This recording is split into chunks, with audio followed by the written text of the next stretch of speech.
It would be so easy just to say lights out and let them race, just let it happen. A Formula 1 where everyone can race freely without rules sounds attractive, but obviously doesn't work in practice. There are rules regarding overtaking, and according to these rules, Max Verstappen deserved a penalty in Saudi Arabia. But what exactly are the rules of overtaking in Formula 1, and how did Verstappen fall victim to them? Get comfortable and stay within the lines, because we're starting a brand new video from Racing News 365. But before we get on with the video, please do smash that like button, subscribe to the channel, and let us know your thoughts on Verstappen's penalty.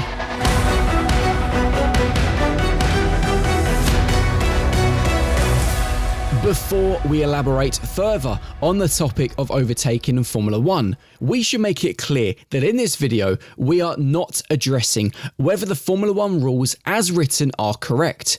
You can certainly have different opinions about that, although if we discussed every opinion in this video, it would probably be longer than our average podcast. In this video, we explain what these overtaking rules are and use them to analyse the actions of both Max Verstappen and Oscar Piastri during the most recent Formula 1 in Saudi Arabia.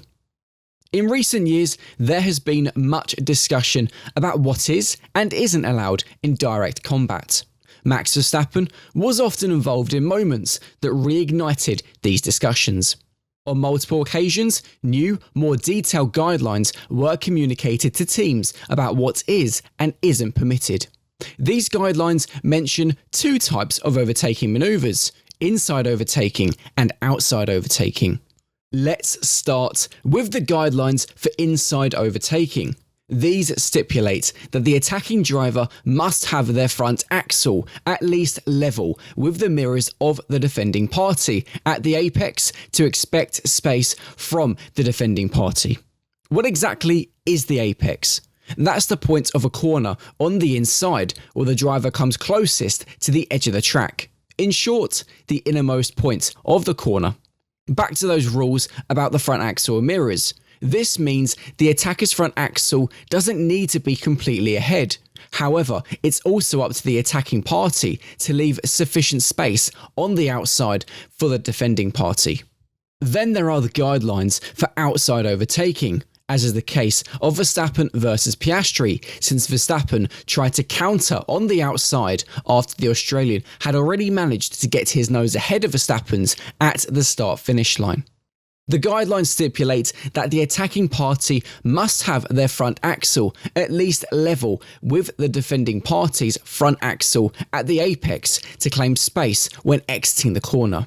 In other words, Verstappen needed to either be level with Piastri at the apex or be ahead.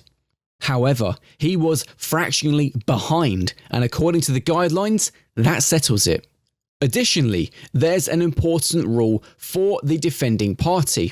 If you want to protect your position, you can deviate from your line once. But once you brake, you can't change direction to block the other driver. This wasn't applicable in the case of Piastri and Verstappen, but it's worth mentioning when we're giving a masterclass on overtaking in Formula 1. The corner belonged to the McLaren driver from the moment Piastri arrived at the apex with those crucial centimetres ahead of Verstappen. From that point, Verstappen had three options. 1. He could give up the corner, meaning slow down and start the pursuit to keep his victory aspirations alive. 2. He could cut the corner and maintain position with a certain penalty as a consequence. Or 3. He could cut the corner, then give back the position and start the pursuit. Verstappen chose option 2 in this case, though you have to remember, everything happens in a split second. Willingly giving up a position to a competitor typically doesn't appear in Verstappen's playbook, and that's partly what has made him a 4-time world champion. Later in the race, you saw Fernando Alonso let Gabriel Bortoleto pass after turn 1 because the veteran cut a corner and knew he'd get in trouble if he didn't give back the position. In the official document that the FIA released regarding Verstappen's penalty, they pointed to paragraph 33.3 of Formula 1's sporting regulations. This paragraph states, among other things, the following. There's more described, but this is the core. Drivers must make every reasonable effort to use the track at all times and may not leave the track without a justifiable reason. In the steward's view, Verstappen didn't make every possible effort to stay on track, and they didn't see Piastri's actions as a valid reason to leave the circuit. In the steward's eyes, Verstappen should have followed scenario 1 of the 3 scenarios described earlier. He should have backed off and fallen in behind Piastri. Again, the rules were correctly enforced by the stewards, but whether the rules might need a revision to move more toward the let them race principle is a completely different discussion. And that's why Max Verstappen got a 5-second time penalty. The opening lap principle was not taken into account at all. Oh, but on the contrary, in the same paragraph of Article 33.3 of the sporting regulations, it can be read that for leaving the track and gaining an advantage, there is a standard time penalty of 10 seconds. But because it was the first lap and the first corner of the Grand Prix, the stewards were a bit more lenient and Verstappen got half of the normal penalty, 5 seconds. Speaking of discussions, Max Verstappen clearly did not agree with his penalty, although decided against speaking out about it due to fears of a further punishment. Verstappen said after the race, "The problem is that I can't share my opinion, because then I might get a punishment for that. I think it would be better if I didn't say anything more about it. Everything I say, or try to say, can potentially get me into trouble." Verstappen is not necessarily referring to the risk of swearing, but more to the fact that he can discredit the sport, according to the rules, with critical words about, for example, the FIA, something that can also warrant a penalty. "It's just the world we live in now," Verstappen said after the race as well. Normally, you would say to be continued, but that is very much the question.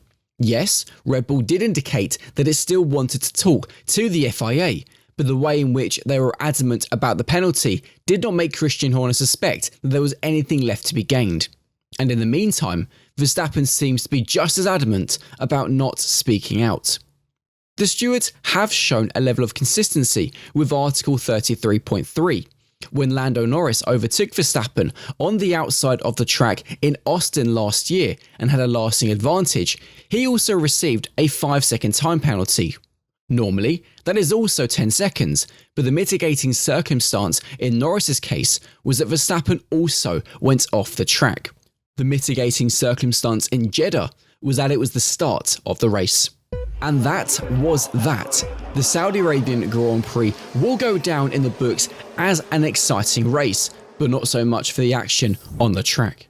The sharpening of the knives continues, as does the rivalry between McLaren and Red Bull with 19 races remaining. Bring it on. If you've enjoyed this video, be sure to smash that like button and subscribe to the Racing News 365 channel. See you later.